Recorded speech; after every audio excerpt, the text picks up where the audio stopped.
Great. So again, I'm Jill Keenerks, president of the Upper Keys Business and Professional Women. And I'm delighted to welcome you all here today to meet our Woman of the Year and Business of the Year for 2022. We do this, I'm not sure if it goes back to the beginning of the organization here in the Upper Keys, which is over 50 years old now. But certainly as long as I've been around, we've had a Woman of the Year and Business of the Year. These are women that are members of our organizations or member-run companies in our organization who have really demonstrated both personal and professional achievements and involvement in BPW. They're nominated by the members and then they're voted on by the members. And at our political forum event that we had last October, the awardees were announced.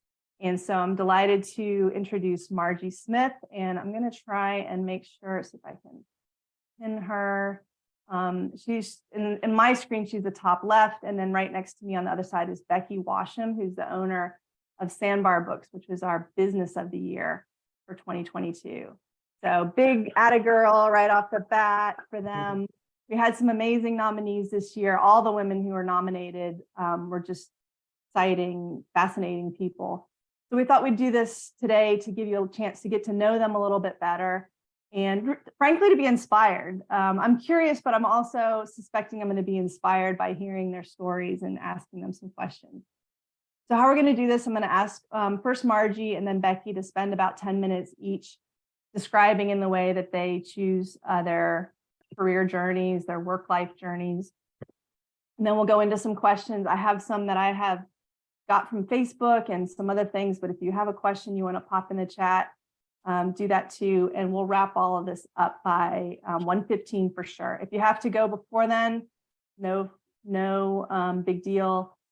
We just want to have you as long as we can. And then we will pretty soon have this video up available on YouTube as well. So Margie, I'm going to turn it to you. Susie has just reminded me to spotlight you. So I'm going to do that, and everyone else can go on mute and eat your salad, and we will let us know. Yeah, tell us about yourself. Okay, so I feel like I've had a little more press this year anyway because I did a BPW spotlight last year as well.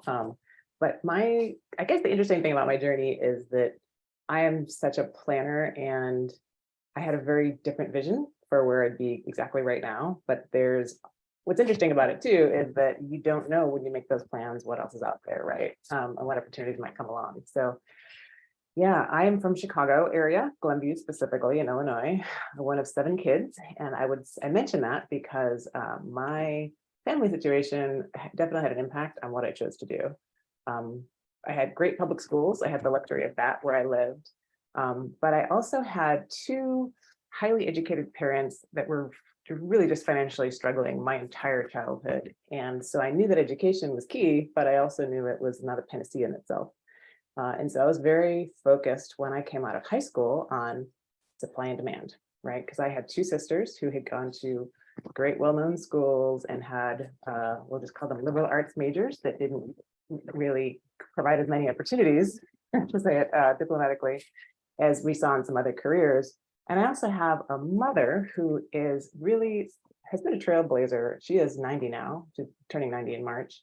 And so being on the younger end, of course, I'm the 5th of 7. So she had gone through Northwestern and University of Michigan and for grad school. Then after that, back in the 50s, and didn't meet my dad until grad school. And she's someone who has always been very strong at math and science. And frankly, to sum it up, she's been a big advocate of technical careers. And really, in her ideal world, certainly all her daughters would be engineers. No question, she wanted that for us. I don't know that I wanted that for us, but she did, right? And then to her horror, I had a sister who, again, a great school, went and got a history degree, and then another got a sociology degree. And I was very aware when they came out of college and they were not doing things, optimal in that industry at all. One of them was doing a temp job temporarily. My other sister became very successful later in life in a completely different, unrelated career in California. So watching that and seeing that there was no connection necessarily between those degrees and what they ended up actually working in, I was looking around for, okay, well, I wasn't inclined to listen to mom, but she may have a point here. So she was pushing hard at that time when I thought I wanted to be a psychology major, to instead do aviation and specifically aircraft mechanics. So I ended up going to Southern Illinois University and was one for most of the program. I was the only girl of 200 men. A typical percentage at that time in the industry was 0.5% of all aircraft mechanics for women.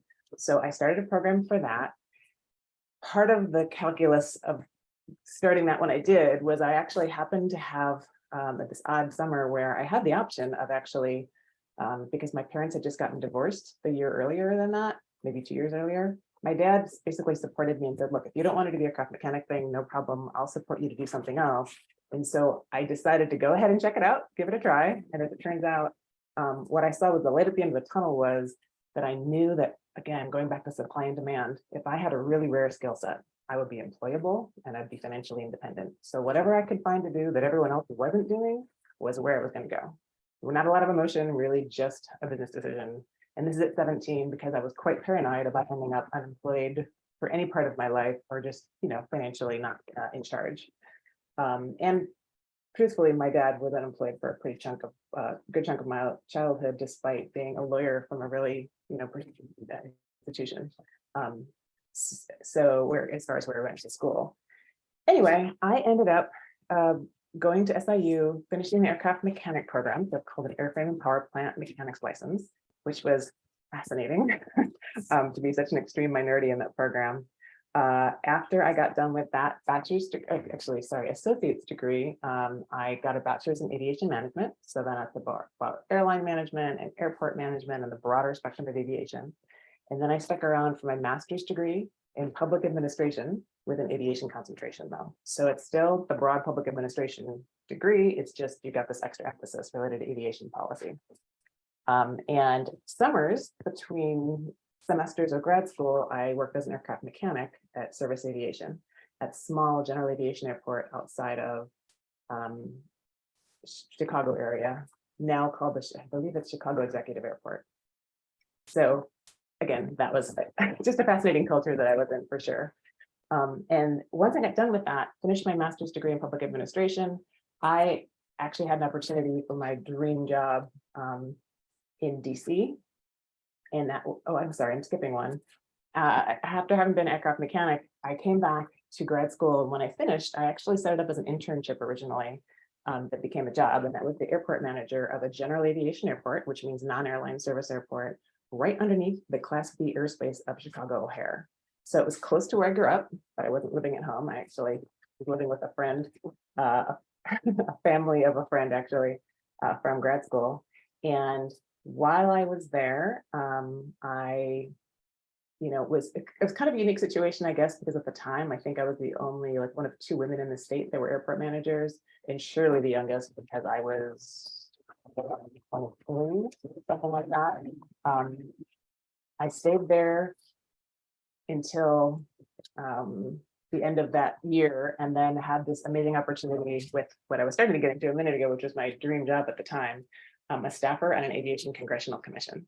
So the Aviation Congressional Commission was actually the Mineta Committee back in 1996. I realize it's quite some time ago now, but it was such an opportunity for me to see the whole industry as it from a mountaintop, because it was a commission that was set up for just short of a year to essentially look at the way we finance and the way we operate the aviation system in this country. So it was a congressional commission that I was a staffer on. I was really the only one that wasn't either from the FAA or a representative from one of the trade groups. And for me, I moved out from Chicago in 2 weeks notice because I knew it was such a great opportunity. When I got done with that, then I moved on to this nonprofit organization, MITRE CASD, Center for Advanced Aviation System Development. And that is this interesting nonprofit think tank that supports the FAA. And there I was able to work on things like airspace design. One of the things we did, for example, was really drastically reduce the amount of time it takes to get an arrival, basically an approach to an airport published, and also departures too. So I actually at one time had a departure, I believe it was, of Charlotte, North Carolina, that was called MARGS, like that was the route's name for a little while. It was kind of cool. So anyway, I was at that think tank, really surrounded primarily by engineers that were significantly older than me. And then I went from there to the airport trade group, American Association of Airport Executives, for I want to say 4 years, something like that, with their head of regulatory affairs there. So that was kind of a fun job in a lot of ways. One, it had a lot of sort of sub jobs, right? My main job was to advocate for policy and regulatory change related to airports and make sure to let airport managers all over the country know what those changes are going to be and advocate for what they should be, just to make sure they make sense for airport and for safety. The other part of it was I also had the opportunity to be to kind of play in another space that I would have been very interested in too, and that was broadcast television. Actually, we had Aviation News Today show. I got to anchor occasionally the Aviation News Today show out of DC, so that was a lot of fun, and it also went out through cable. So I had people once in a while would call me and be like, "Could I just see you on TV?" Because it seemed so random, related to my real career at the time. And then when I left DC, I was, I want to say 8 months pregnant with Corley, my oldest, and my husband had an opportunity right in the middle of all of this, right in that point where you're getting to a point in your career where you could really go to the next big, it's such a launching pad, a place like that, because of the visibility for the next big, say, consulting job, whatever it is that was finally going to really be able to monetize all the connections and all of the public sort of awareness, I guess, of your work and the expertise you're building. Right about that time was when I had just gotten married to my husband. Again, very exciting, positive development.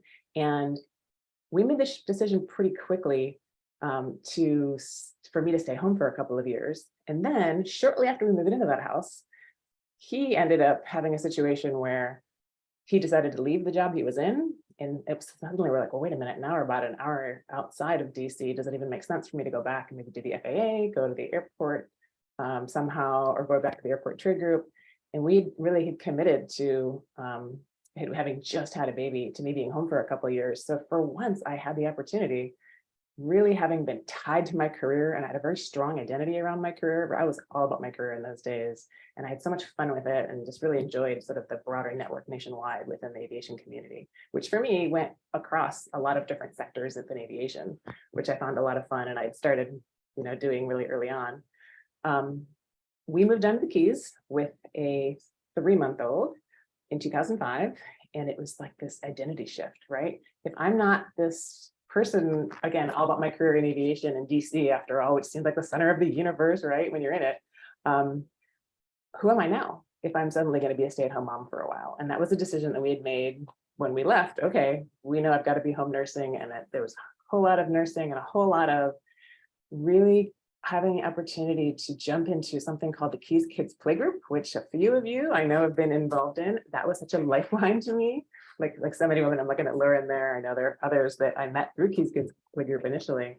And it was such a lifeline because there's such an opportunity to be isolated when you're home with a kid for the first time. And I had spent so many years sort of learning all about business and public organizations and, the world of business, that despite my mom having 7 children, I kind of wasn't raised to be a caretaker. So I learned so much from other women in my world. And it's the first time really in a long time at that point that I had peers who were women my own age.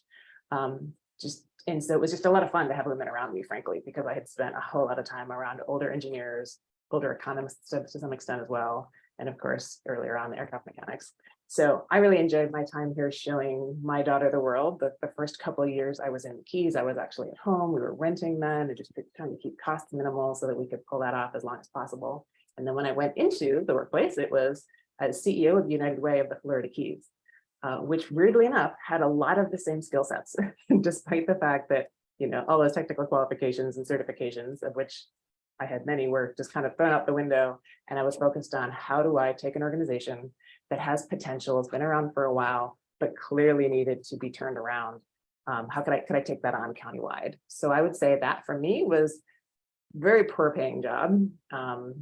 But also one that provided me the exposure to the broader community throughout all of Monroe County. It was actually me running that organization with no other staff for the entire county. And then when after 5 years there and turning it around in a lot of different ways, I had, and I really turned over a lot of the board too, because not everyone was supportive of making the kind of radical changes I wanted to make. I feel like my career there was really not so much about charities or nonprofits, but about organizational reform. So that's what I feel like I've become known for. So after I left United Way, I worked with my husband for a while. And so I've had that fun experience of, really trying to do a family business where I am absolutely not in charge. My husband's in charge. I just came off of a situation where I'm totally in charge, other than, reporting to a board and collaborating with them to some extent. And that was a little difficult for me, to be honest, to really be following his lead in an industry that I am not an expert. So I did that with him for a while, doing business development. And again, it was really helpful that I did the community so well, largely because of my United Way job, but all along the way, I've been involved with BPW, member of every chamber. I've just really done a lot of work to make sure I understand the community in every zip code. And for me, that made that job so much richer. And I really grew to love the interaction I had with people doing presentations in all the different workplaces up and down the Keys that I was in, because you just get to learn so much about the vibe in each place. And I'm just interested in people's stories as well. So anyway, that was a huge opportunity to turn around an important organization. I'm very proud of where that landed. Today, I feel like they're in a place, because of all the things we changed before Hurricane Irma, that they were able to really scale it quickly. And that's a really big deal. And anyway, the big thing I, brought in was the community impact model and changing the way we do business pretty radically. That being said, my next opportunity after being with my husband was— And you're like way over 10 or 15. Over, I'm sorry. Oh, The next one was— no, keep going. But I don't want to break, because this is fascinating, but yeah. So my husband had launched right around the time my second daughter was born, Isla Murata Investment Management, his fee-only fiduciary, completely independent wealth management firm, which is actually a pretty risky thing to do. And it's not the model that is common in industry for lots of reasons. Just a completely different kind of company than we have in that sector in the Keys. And I joined him for a while. And once I left, it was honestly in part because of a small business that's really hard to find health insurance. And I had been recruited by a few organizations after I left United Way that weren't a fit. And I ended up going to, at the time, Community Bank for a few years. And they had created a role just for me that they'd never had before as a business development officer. At that time, none of the banks in our area had business development officers. So I'm sure if I were at a bank and someone came completely from another sector and jumped into, a professional position like that and not starting at a teller, maybe I'd be a little weird about someone like that coming in. So I felt like I was kind of, tiptoeing a little when I first came in, just to make sure that people knew what kind of value I would add. But honestly, it was my relationships in the community, I think, was the primary reason they hired me. But for me, it was a great opportunity to learn all about banking. And I really had the opportunity, having been at a charity, to be on the other side of it, to the organization that ends up, providing quite a lot of support to nonprofits and going to events, that kind of thing. So for me, that was really interesting too, because it deepened my exposure to a lot of parts of the community. So from there, in, I want to say 2018, after Irma was already done at that point, there had been an SBDC out of the College of the Florida Keys for many years, helping a lot of businesses through disaster loans, but also doing other consulting as well. FIU took over the SBDC, and I was their first hire in the Keys. So the whole idea there was we would have dramatically more infrastructure and support and capacity available to help businesses. So that's what I've been doing ever since. I am up and down the Keys, still living here in the Upper Keys, but a lot of people in Key West that have known me for many years, some of them didn't know I lived up the Keys even because I was in Key West so much. But I will say it's been a job that I would never have anticipated, because that has nothing to do with what I first set out to do. What is SBDC? Sorry. Yeah, thank you. I appreciate that. The Small Business Development Center at FIU. So it's a nonprofit entity based in the College of Business at FIU. And we specifically exist, funded by SBA, all professionals. I have 26 people on my team, which is actually kind of amazing. We've never had this much capacity to help businesses grow. So as a matter of economic development for the whole area, we are funded by the SBA primarily, with some higher education funding as well. And Small Business Administration.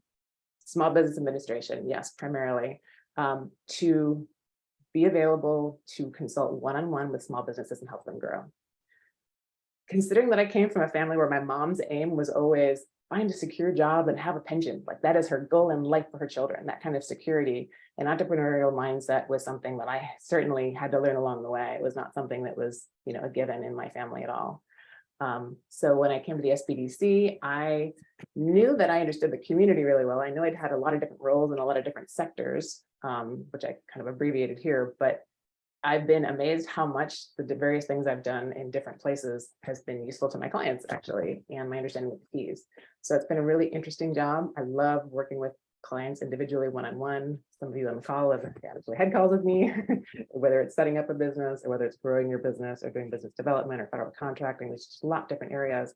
And the thing that I am appreciative of the most, I would say about my job is they have been very generous about letting me spend time building expertise that some other places might not spend the time getting you. For example, I'm working now on a marketing certification that is, sort of the broadest for marketing strategy that you can get out there in industry. I'll be starting that in a couple of months. They've also trained me in things like business continuity, writing a plan to make sure you get through the next disaster, for example, for a business.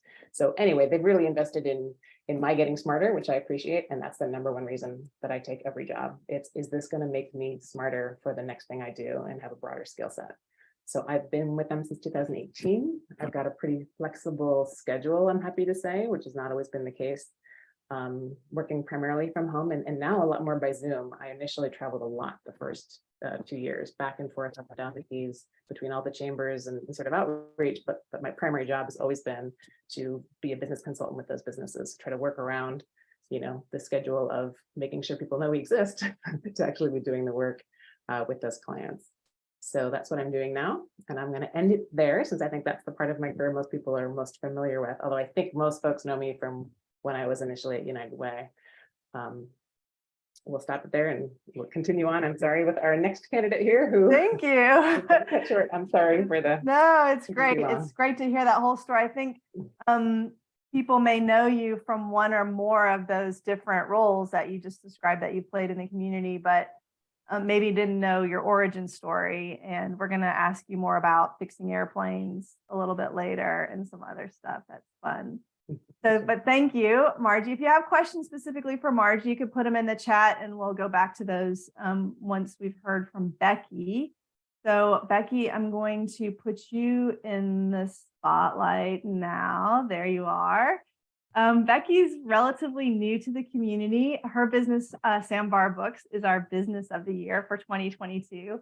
So Becky, I'm going to just kind of give you the same broad opening to tell your story in the way you see fit, and congratulations, and we're so happy to have you join us. All right, well, thanks, Jill. Yeah, my story is a lot different from Margie's, but I thought her story was just fascinating. So, gosh, I was born and raised in Oklahoma, Guthrie, Oklahoma, first state capital of Oklahoma, boo-hoo. And was raised very blue collar. My mom was a school janitor, school custodian, and my dad was a plumber.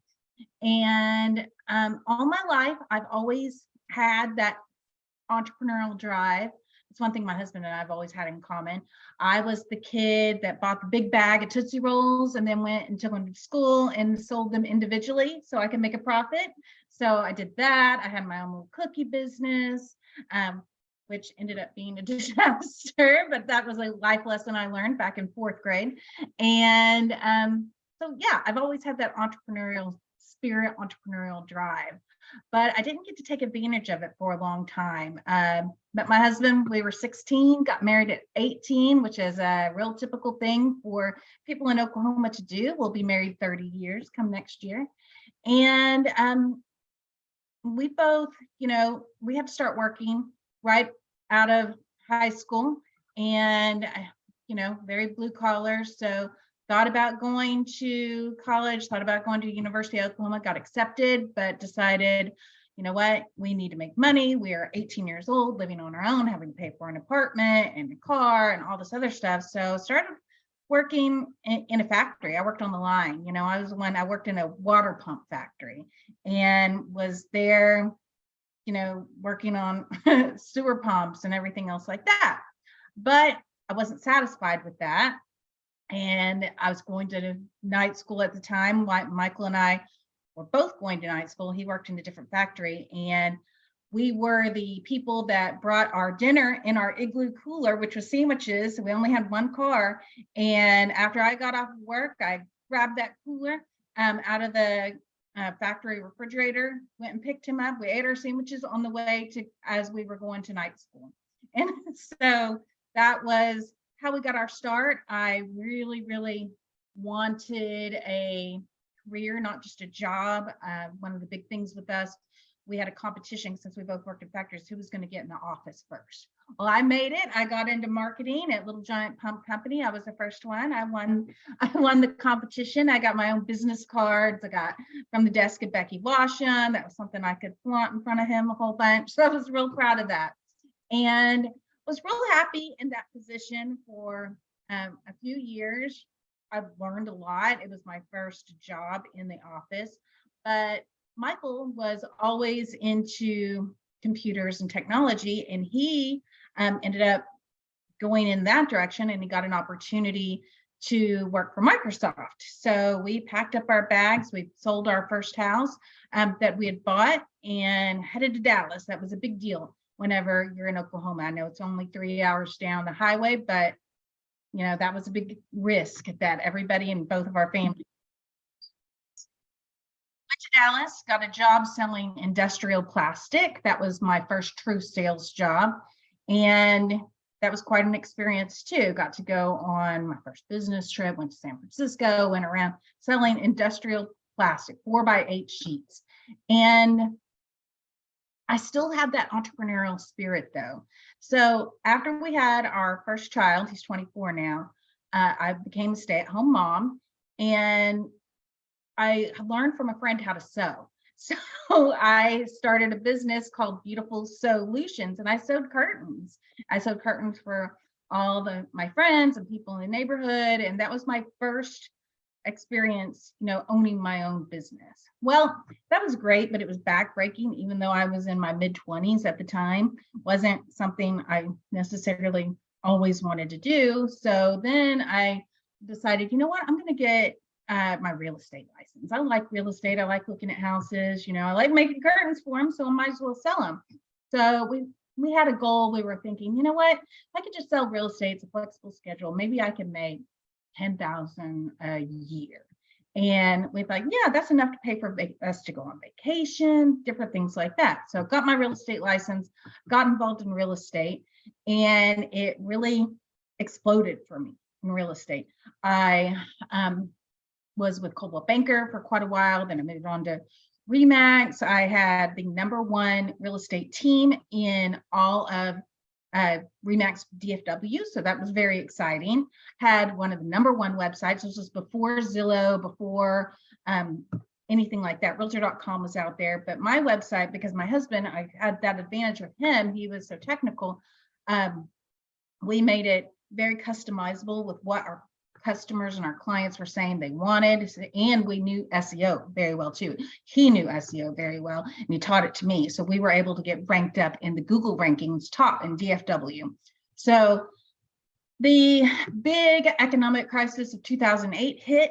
I decided I did not want to be paying Remax anymore to have my license there. So instead of, packing it up and saying, I'm just not going to do this, I got my real estate broker's license instead, so that I could start my own real estate brokerage. It was BW Home Team, creative Becky Washam Home Team, BW Home Team.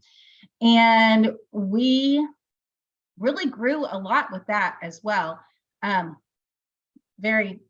Real estate is not for the faint of heart. I know Lauren can talk about that and everything too, but it was a rough job. I made a lot of money. It did so well that Michael left Microsoft to come and work for me. That was our first time working together, which was a whole different experience. Have a little card that my son wrote when he was a little kid, and his Christmas wish was for mom and dad to stop fighting about real estate. And so we learned quite a bit working together doing that. But it was a real good jumping off point for us, because we figured out, how do we get health insurance, and we both had to be employees, and that was a learning experience. We figured out, paying our taxes and everything. And it really kind of, it helped us realize we can do this. We can run our own business and support ourselves. We don't have to be an employee. And after a while, I was 37 and have been doing this for about 10 years or so in real estate, and was just fried. It is a hard business, and you work all the time, all your evenings, all your weekends, all your days. You just feel like you're working 24/7.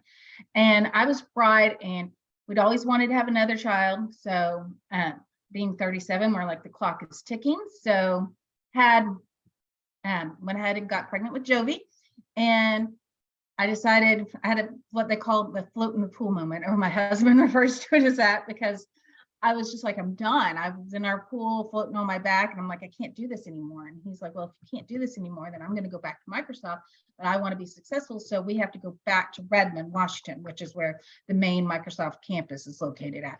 And because we'd lived up there for a little bit with him before. And so we moved up there. I was 3 months pregnant when we did move up there. And that was an experience. I mean, it was great for him as he grew in the cloud and everything like that. But our son wasn't happy. We took him out of 6th grade and hauled him all the way across the country. So we came back in about 2 years, and he worked as a consultant, and he kept hearing people wanting to know more and more about training. So he's like, why don't we start a training company, a computer training company, business to business. So he's like, you have all the business, experience, and I have all the tech. So let's do this. So that's what we did. We started Opsgility, and Opsgility is our tech company. We still have it. And I worked in that with him, 2013 to about the 2019 time period, and really helped get it off the ground, became really involved in Women in Cloud, which is a professional organization for women in tech, but we called it Women in Cloud because it was, that's everything was going the way of Women in Cloud. If you look at my laptop, you'll see my stickers and everything still. Got to speak on some panels with some very, very high profile women. So that was amazing. And really enjoyed it for a while, but also had that experience of my husband and I both being A-type personalities. And what Margie was speaking of whenever she was like, it was an experience because I used to being in charge and I wasn't in charge. Well, that's what we were experiencing. Again, I was in charge of real estate, but now he was the technical guy and he was the one really in charge of Opsgility. And we fought like cats and dogs. So I decided, you know what? I'm not doing this anymore. You can do it. You can find somebody else. I love you, but I can't work with you. And right about that time is when COVID hit.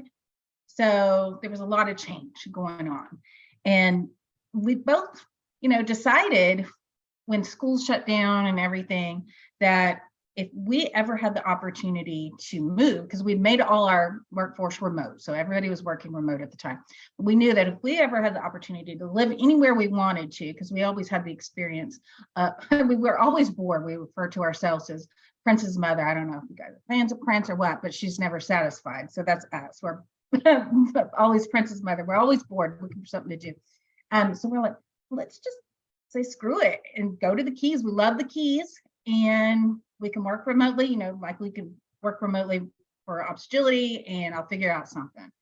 So moved here in November of 2020 and was bored to death. I was, because I didn't know a soul, and left a big group of friends in Dallas. And so it was a real weird experience for me, but I got to kind of absorb the community, see what we had, see what was lacking. And I'd always wanted to own a retail business. Always. I had a business plan from back in Dallas. I was going to open a retail shop there called Always Present.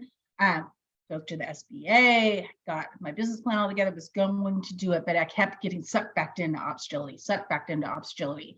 But now that we were here, I saw, well, this is my opportunity to open a retail business. And Hooked on Books had gone out of business in February of 2020. And I've always loved books, always wanted to, hang out in the bookstore, be in the bookstore. And when I'm trying to think of what kind of retail business can I open, I realized, there's no bookstores up here, down here. And Hooked on Books was in business for over 20 years. So I really researched that to determine what it was, why they went out of business, yada, yada, yada. And felt confident enough after talking with the owner and some of her employees and different ones that I could open my own bookstore here. So started that journey. Gosh, that was November. I think I created Sandbar Books, the entity, late October, and signed the lease in November. And we opened in March of this year, March 2020. And we've been going strong, going like gangbusters, love it. Have a great group of booksellers that work for me and with me. And then I got a opportunity recently, and I feel like I'm a little bit ADD in retail now because I recently purchased Islamorada Mercantile from Susan Johnson, and great story there for her. She's moving back to Maui. Everybody worries and they're so sad because everybody loves Susan, but it was a great story. She's moving back to Maui because that's where her kids and grandkids are. So it's happy all the way around. And so yeah, I'm gonna, if you go into the bookstore looking for me, I may not be there because I might be at Islamorada Mercantile or vice versa, but that's where we're ending up right now. That's my story. Awesome. Thank you so much. That, wow, so many questions. So many questions. Hopefully now you can see all three of us here on a spotlight. Me and Margie and Becky. Thank you both for just being real honest and just sharing those details of your stories. I didn't know lots of things that I just learned about it. Was it weird? And this is a question because you both moved to the Florida Keys from very different parts of the country. So one of the questions, and so did I was just curious about moving to the Keys from another part of the country. What have been some of the different business culture or just kind of social culture or ways of working that you found? And Margie, I'll go with you first. It's been longer ago since you were, and you talked about that women's group that you connected with, but what are some of the ways that you think the Keys are a different place for a working woman, maybe that you found than where you were before? I often talk about the Keys, the people internal to the county, as 5 distinct cultural planets, right? Between Key West and Ocean Reef. I guess, yeah, depending on how you cut it up, right? But I would even say that when I moved from DC, it was really not uncommon at all to call my friends up and chit chat with them at 9 o'clock at night. We're all in the office still because that's just what everyone was doing, right? In our 20s in DC, that was just the culture. It's such a workaholic one, but also a place where it was really inspiring there too, because people who were there were often there to change the world in some way, right? Maybe not the same direction you might want to change it, but truly you meet such fascinating characters. So I really loved how, I guess, the impact I felt like my work had in the broader industry, from there. And coming to Keys for me was just such a revelation. Again, it was really identity shift, being a stay-at-home mom all of a sudden with a brand new baby who, again, I don't know how to talk to babies even at that point. I've been focused on other things for so many years. So for me, coming to the Keys, it was a little bit of a dream because my husband and I both, I think we'd agree that, a couple years into dating, right before we got married, we both kind of had this far off dream about getting far away from here, even though we were, successful in our careers and had a lot of positive things going on. And so I guess it's not a surprise in retrospect that we took such a radical shift. But the other thing that was going on, it wasn't just that we found a place that was sunny and nice. His father and mother were living in Key West and have been for many years. In fact, his dad in the 90s, I don't even know what part of the 90s exactly, I think early 90s, was the head of the Coast Guard at Nest Key West. And so they've been established in Key West for some time. So part of it too was to be closer to them. But hey, gosh, this place we've been visiting just every once in a while. You know, we'd have an exhausted week. We'd fly down for the weekend and just flop in Key West and relax. And we're just rejuvenated within a few days. And that really had been my most common exposure to the Keys. I didn't know much beyond it. I certainly didn't know about the town of Isla Morada, where I've lived since I've been here. We used to just drive past it on the way, frankly, from Miami Airport to Key West. So I was thrilled to learn that there is a town here and a thriving community. And for me, it's just been a completely different life, at least initially, because most of my friends were stay-at-home moms for a few years until 2008 came along. And suddenly we had a lot of folks getting into the workplace that had been stay-at-home because of that financial situation. And I needed to get back in the workplace for a couple of reasons, but my husband just started his own business. So for us, the identity thing was really just like getting away from being so tied to the culture we were in before. Interesting. Becky, what about you? I agree. That was one of our big reasons to move to the Keys, because DFW, although it's not necessarily a tech hub, there's still a lot going on in DFW. Lots of meetup groups, a lot of meetup groups, a lot of things that really we felt like absorbed our time, and our office was like 5 minutes away too. So it was really easy for us to always be working, and always, whether it was there at the office and staying late, or going to these different meetup group, tech meetup groups or whatever. And, like our health from stress was being really affected, blood pressure, things like that. And we'd read an article about how, living by the water reduces your blood pressure. So yeah, it really kind of helped get us to think about that. And so moving here, it's different in regards to, at least from, I can't tell you from the retail perspective, because I didn't start that until I was here. But in regards to just being in the professional world, it's different in regards to and I guess we kind of got used to that with COVID anyway. So it made it a little bit easier for us because we moved here during COVID as well. There wasn't a lot of face-to-face meetings anymore.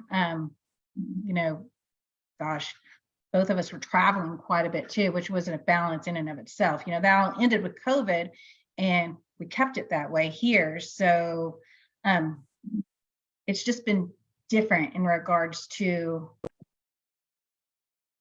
meeting, just the professional interaction, that face-to-face. And for me personally, until I started Sandbar Books, it was difficult for me to meet other people in general too. So that was one of the reasons I wanted to get involved in the community and get to know people. And Sandbar Books has really, really helped me with that. But in the beginning, that first year, it was hard. Can I add one little thing there? Actually, now that you mentioned it, that reminded me. When my husband and I first got married, we were living in a condo that I had purchased right before we got married. And interestingly, I was becoming well known in my industry, right, nationwide, but I had never met my neighbor at the condo.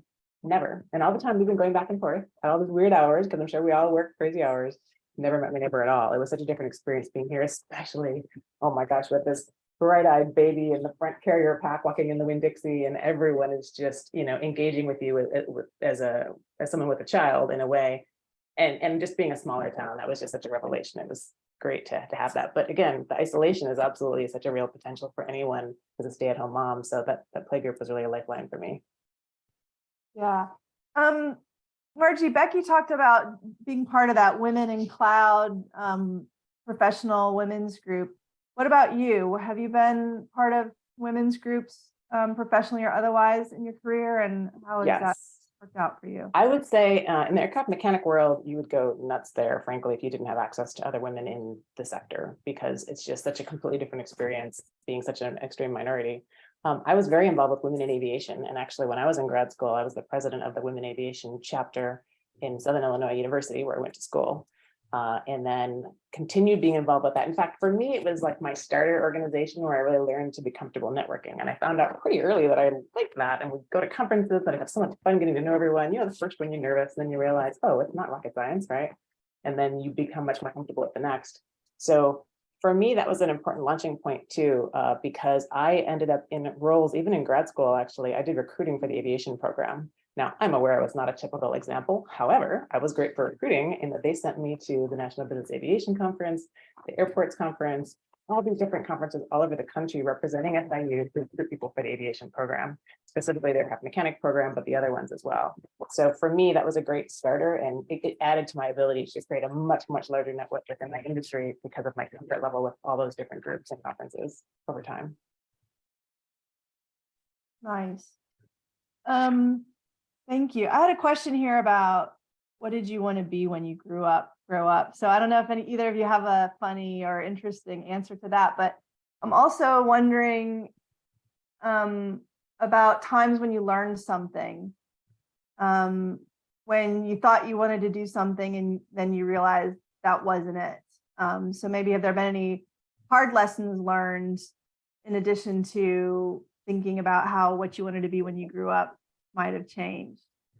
Tell us a story about something that went awry and you learned something that has carried you through. So I'm going to go ahead and take this one. So I remember really early on wanting to be a ballerina just because it was the 70s and that's what girls had as options, right? That were really obvious in front of us. I'm sure to my mother's horror, because she was really trying to make it clear to me whether this was true or not. She wanted to give me the impression that every woman I knew had an advanced degree, and you know, she had a very clear educated future lined up for me. But I will say that later on, I was really interested, like I mentioned earlier, in psychology. And there were definitely points there too, where I think a whole different field, which was definitely open to me, but I hadn't given a lot of consideration because of my concern about supply and demand, was again, TV broadcasting. I saw that as something that would just be kind of fun to do. And that's why it was ironic that I got this opportunity to do that on the side. I hopefully am more understandable now than I was when I was younger, but I have really had to be careful. I actually had speech therapy in grad school that I chose to do to slow down my rate of speech, because as you know, one of 7 kids, to get a word in edgewise, you often have to say it quick before I get cut off.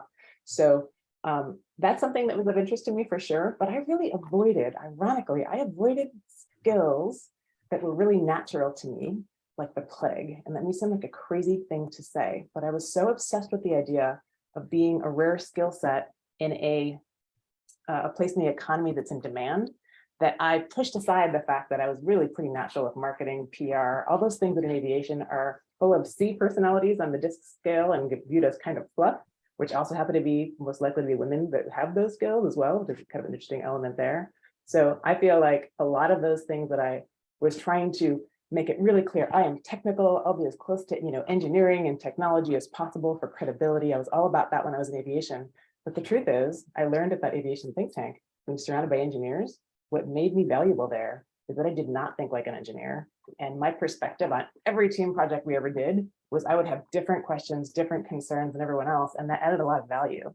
So I started to see that, oh yeah, it's really just that my industry doesn't value the things that come naturally to me. So what's been fun since I've been here, especially at the United Way role, was that I got to do a lot of the advocacy and the things that you associate now with, I guess, business development and even sales, which was like a taboo word for me, frankly. I was always, in this place where I want to make sure I'm working for a nonprofit. I want to make sure I'm working in the public good. Like all those things were super important to me. Of course, it's all business development and sales and another name, right? For different industries, the same skill set. But I felt like I've much more recently embraced the fact that I'm pretty good at the networking, sales, marketing, PR elements that I felt were disrespected in the industry that I came from. If that makes any sense. Yeah, totally. So you've embraced the thing that you were kind of shunning or trying to keep an arm's distance before you've come to appreciate what those skills can do for you. Which is ironic, isn't it, right? Because those of you who know me know that what I do well is understanding the broader environment and connecting people. And so to not be in those roles was kind of limiting, even though I was, because I was trying to adapt to what was considered a priority and give you technical credibility in that sector before. Nice. Becky, maybe now's the time to share that cookie story that didn't work out. What did you learn from that? Oh gosh, that was like in 4th grade, and me and Or my if you've got something else, I'm just kidding, but I do Yeah. want to hear that story later.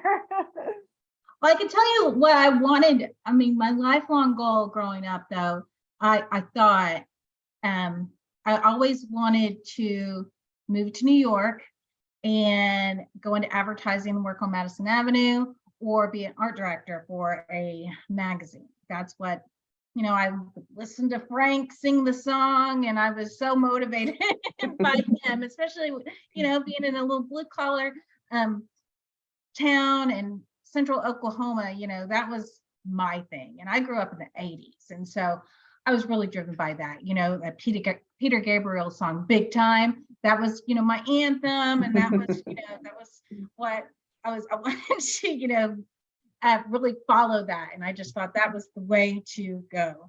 And very motivated, very driven by that.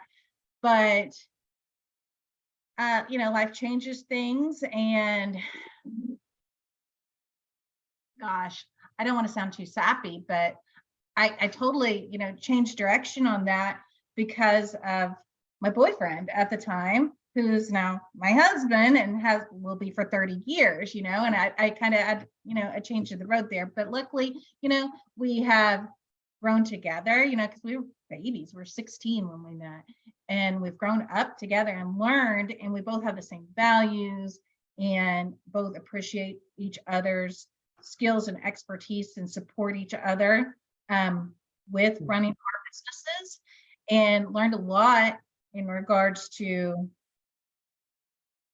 like when you work with your spouse, it's difficult, and I love him to pieces, and he will say the same thing. I'm difficult to work with too, just because we're both A-type personalities. But learning those boundaries has been really valuable, and it can be done. We still talk and work together all the time, but we know our lanes, right? And so that's been something, I guess, where we messed up a lot at the beginning. But we learn from it. And just even with your spouse, you have to know your boundaries and your lanes in order to make it work right. Awesome. Thank you for that. Yeah, that's one, working with my husband too in our business, and it's been a whole other, experience. And I make it sound like horrible, but it's not. I love working with him, but it's just, we learned a lot of life lessons through it. Sure. And often you'll say something to your spouse that you would never say in a professional environment to someone else. You're a little too candid with your spouse is the problem. I know I've been caught. And you're more sensitive to it too. When they're saying something to you, if it was just a coworker, it'd be fine. But when they say it, you're a lot more sensitive to it. We have a couple of comments here. Some people just having to go and sign off and saying thank you. Thanks for that. And if anybody else has a question that they would like one or both of them answer, if you want to put that into the chat, put it to everyone so everyone can see it. One of the other questions we had, and we are gonna wrap up by 1:15 is what we had said on the planning. So one of the questions that had come in on Facebook was about balancing personal and professional life. Either of you have words of wisdom on that topic? Yeah, I'll let you know when I figure it out. But truly, all joking aside, what I've learned is you can be good at everything. You can have it all, but not at the same time. And I find myself relearning that lesson because, like, I look back at my time at United Way. I took over this job, one person staff for the entire county. And it was really in need of a lot of one-on-one engagement with the entire community. My kids were 2 and 5. And looking back at that, just the childcare aspect alone was crazy. I'd have such guilt about trying to run back from Key West. I think I was down in Key West probably twice a week for 5 years. And also trying to be a presence in a Tenerife and trying to be a presence in, everywhere in between, everyone's chamber, and have relationships everywhere. I think the challenge there is I was always extremely just harried and feeling guilty about not being near my kids. Now, that being said, it's a pretty short time in the longer spectrum of things, right? My oldest is now 18. And they do refer to those days like almost like it's a swear word. The name of my old organization, just because to them it was just this thing to take mommy away, right? They don't really know what's going on. They just know that she's not necessarily here for something. And for the most part, I would say I would try not to miss things, but I would actually leave my house after tucking the kids in bed. I'd go to Key West. I'd sleep over with my in-laws down in Key West, wake up in the morning, go to Sunrise Rotary, say on Friday, in Key West, whatever all the day's events were. And then I'd try to come back as the extent that I could, before their events were over in the Upper Keys. But most of the time that really involved just racing back that last mom, 5 minutes after the 6 o'clock you're supposed to be there to pick up your kid. There's so much guilt and so much angst around that in those early days. In the end, kids are resilient, they'll adapt to whatever they have. But I do feel like in the longer term, my girls are very aware now in the last couple of years. They've kind of figured out who my husband and I have been in the community and all the amount of public service and civic engagement we've had. I think they get it now in a way that, of course, they couldn't see before. So it's really tough in those early years in particular, and childcare is a huge problem that I was trying to ironically address at United Way on a local level. At the same time, I was really struggling with it myself as well. Thanks for that. Becky, what about you? Well, for me, I've got two kids. One's 24 and the other is 11. And the 24-year-old is still back in Dallas. He's married now and all that other stuff, but he went through it a lot with me. And like I said, he wrote the little card about wishing, mom and dad didn't fight about real estate all the time. And it was real estate all the time then. And, he would sometimes go to showings with me and have to wait in the car, right? While I showed, and I'd make sure he had some games or something or a book to read. But it was hard back then. But I personally have been blessed because my husband and I would both have flexible schedules now. I was able to find a good staff with the bookstore, and I'm working on it now with Islamorada Mercantile. But having that flexible schedule has been really important. And I know not everybody has that opportunity. So I feel grateful and blessed to have that because I can now do things. I can go, but it's time management too, but doing that, balancing that personal and professional. And Margie could probably speak to this too. You live off of your calendar, right? So you have to block time out for the professional and the personal.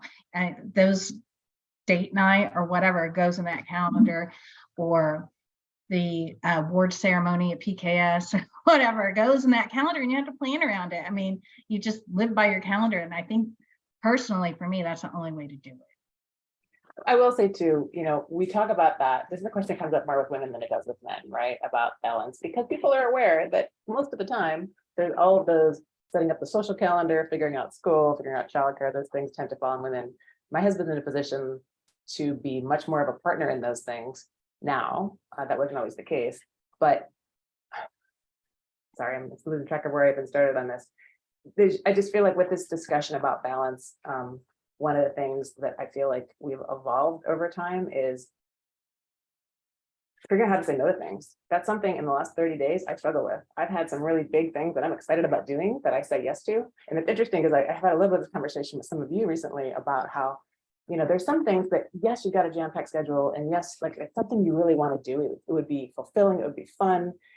And sometimes it's worth saying yes, because life is too short to not do cool things you want to do, right? And at the same time, and then try to convince somebody a little maybe more introverted than yourself to want to go do those things is a whole nother ballgame. But the whole question of balance is a little bit of an odd question for me that I feel like it gets asked of women much more because of what we tend to be doing beyond the work that you'd expect in your career, right? Because how much of your career have you spent almost hiding the fact that you have children? You certainly don't bring it up in an interview. I think we're getting to a point with working from home now and more flexibility. One of the reasons I'm kind of working where I am right now is if you look at the larger path of my whole career, the job I had representing the nation's public airports was not possible from here. They were not willing to have someone be remote. The fact that you could do things remote now is interesting.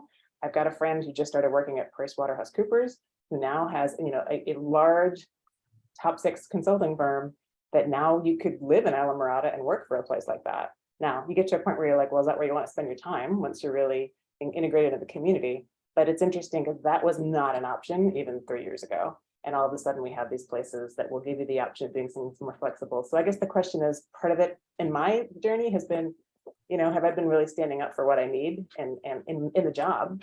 And it was, I gotta say, I'm ashamed to admit, it was only about 6 years ago, maybe 7, that I really negotiated salary for the first time. I know to negotiate salary. We know that statistically women don't negotiate salary, but it wasn't until I was kind of in a take it or leave it attitude, frankly, that I was willing to say, you know what, that doesn't work for me. Come back with a higher offer or I'm walking away. I said it nicely, of course, but things like that I think a lot of women, it's a journey to get to that point where they advocate for themselves.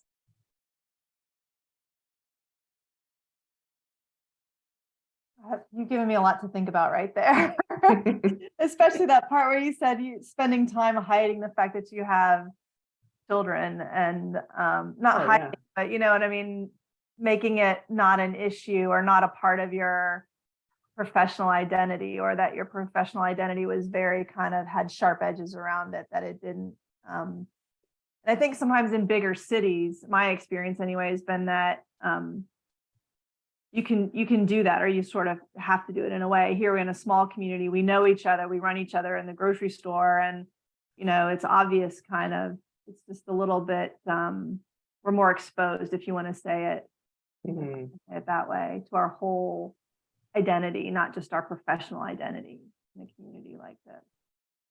And when I think of my job at the airport trade group, it's funny looking back, because I remember how I was considered such a rising star at the time, but I was oblivious to what the women in my workplace, often in like accounting positions, not necessarily central operations like I was, but all those women who had kids, what they had to do to get out the door in the morning, to show up every morning. I had no idea. So it's interesting because, again, back then we weren't sharing anything about the rest of our lives. And in fact, there was a policy in my workplace, no children allowed in the office at all. So totally different world now if we push for having a more holistic, family environment. Yeah. Here's an oddball question. This wasn't on the list, so this is like a out of the blue. Becky, 10 years from now, where are you? What are you doing? 10 years from now. Well, let's see, I'll be 57 or no, 58, 10 years from now, and an empty nester. And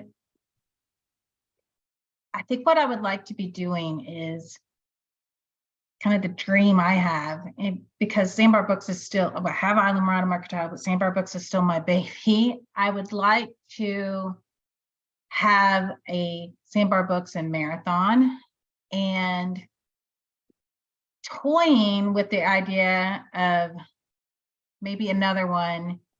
I don't know if I would go to Key West, because I don't want to really compete with Judy Bloom or anything like that, but who knows, maybe up in Miami. But I would also, I'm a big fan, and I've told you this before, Jill, of Michael Gerber's E-Myth Revisited. And it's all about systems and all about processes, and owning a business is supposed to give you time and not take time away. So if I could do what I wanted, and if it was a perfect world and I was able to follow that, and I've read that book probably 15 times because it's hard to stay on track, I would own 3 bookstores, but I would be working on them maybe 10 to 15 hours a week, because I would have the systems, the processes, and the people in place to make that happen. Wow. We just, Lauren was asking, the name of the book is called The E-Myth. It's Michael Gerber is the name of the author, and it's E-Myth Revisited. I know it's a weird name, but it's really good. And it's all about, he talks about people having entrepreneurial spasms. He divides people up into technicians and managers and things like that. And usually it's the technician, the person that knows how to make the pies, that has an entrepreneurial spasm and decides to, okay, I can do this well, I'm going to run my business.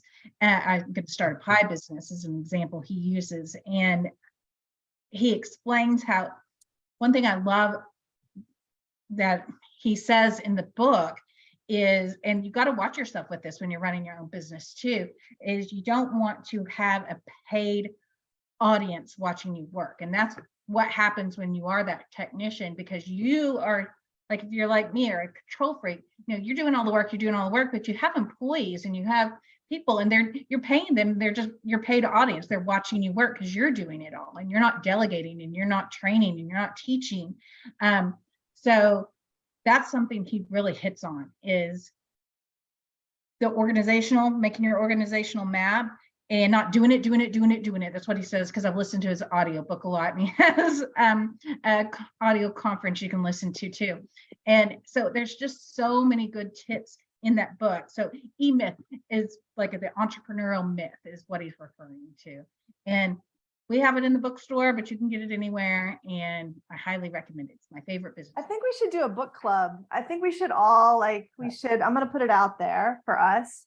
We were just talking at the board meeting this morning about drop-in events that we can do as a BPW. And I think this is something that we should, because I haven't read it. I've heard you now, I'm sorry to say, because I remember how enthusiastic you were about it. And it's been on my list, but it hasn't risen to the rest of my TBR list. So let's make that happen. I think we get a lot of interest from folks about that. And especially if you were to participate, Becky, in that, then I'm sure we could, you could do the voices with certain points. Well, it's available in audiobook. It's available. Yeah.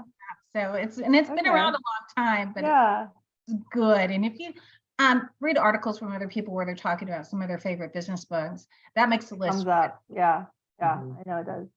What about you, Margie? 10 years from now, where are you going to be? Well, just to follow up with what she said, actually, I've read that book as well, and I work with a ton of technicians. Like a plumber, for example, is often a classic technician, or someone like he used the example in the book of a pie maker or something. But it's so interesting how what I do is help them take their skill and build a business around it. And in case I didn't mention it earlier, the SBDC's consulting services are available at no cost to the business. It's this free service available to anyone in Monroe County or Miami-Dade. There's one for every county all over the country, in fact, the American SBDCs. So I wanted to mention that, but yes, I deal with so many technicians, and it's a really good metaphor for expanding your skill set and sort of making sure you spend time as the CEO of your company and not just the technician, because I see people really get sucked in the butt quite a lot. On your business instead of in your business. That's another big thing. And you have to keep rereading it almost just as motivation, because everybody falls into that trap of working in the business, the day-to-day grind, instead of looking at that big CEO picture and working on your business. Yeah, so to answer your question, that's an interesting one for me. It's really changed so much over time. So if you asked me that when I was 25, I would have said, I'm just turned 50 last year. And by this point, I guess I would have assumed that I would be close to being FAA administrator in DC. That's what I assumed for my life when I was 25. I also remember being super inspired by a completely different path, seeing, if I'm saying her name right, is it Kathy Ireland? I may have the first name wrong, but the head of NOW, the National Association for Women, seeing her speak one time and thinking that would be my dream job. Totally different sector, totally different world, but wow, talk about work that matters, right? So that's why it's interesting that we may now be getting involved at the state level for our organization, being a little closer to that. So for me, it's hard to say. I feel like my relationship with my work has changed so much. My vision was so much about establishing myself in aviation years ago. And, there's always been this thing out there. I assumed at some point when I moved here, I assumed that at some point I'll work for the Village of Islamorada, I'll work in government. It makes sense, right? Someone with a master's in public administration, as much work as I've done with the federal government. But it's never really been the right opportunity and the right timing. In addition to that, there was always this sort of far off sense that, well, running for office someday, and I'm not sure if that's something that I want to do anymore. I'm not 100% sure that that's the path I'm headed for. So what I'm starting to come to appreciate more and more about my current role is that I am definitely making a difference in the public interest as far as, economic development and helping people figure out how to do things. I feel like I've been resourceful there.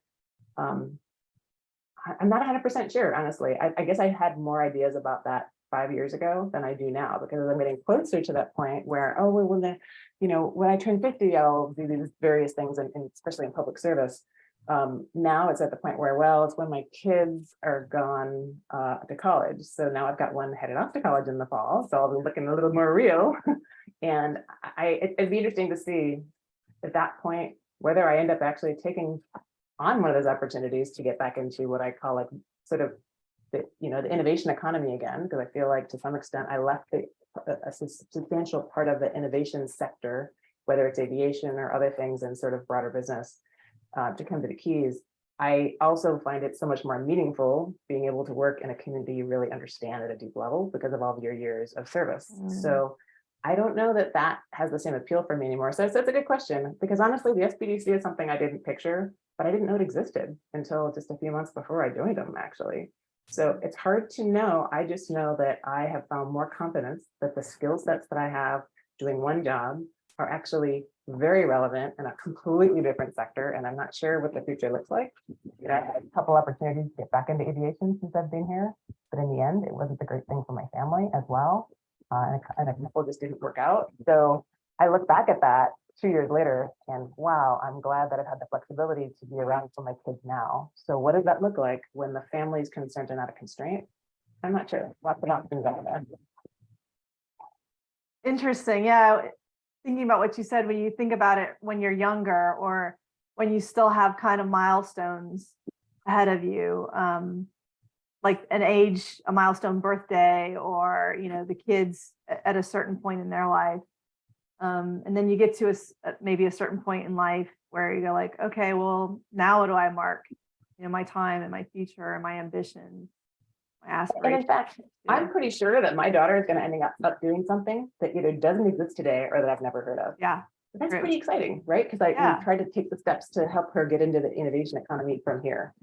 She's heading out to college, next fall. And there's just a lot of excitement around that right now in our family, a lot of energy toward applications and the whole process. But I'm so excited to see what she can do. And again, I'm very, very aware that all the things my mother and their generation was doing to break through these barriers so that women could have access to the things that I had access to. That's why she pushes toward technology so much, because women really didn't have access to that when she was younger.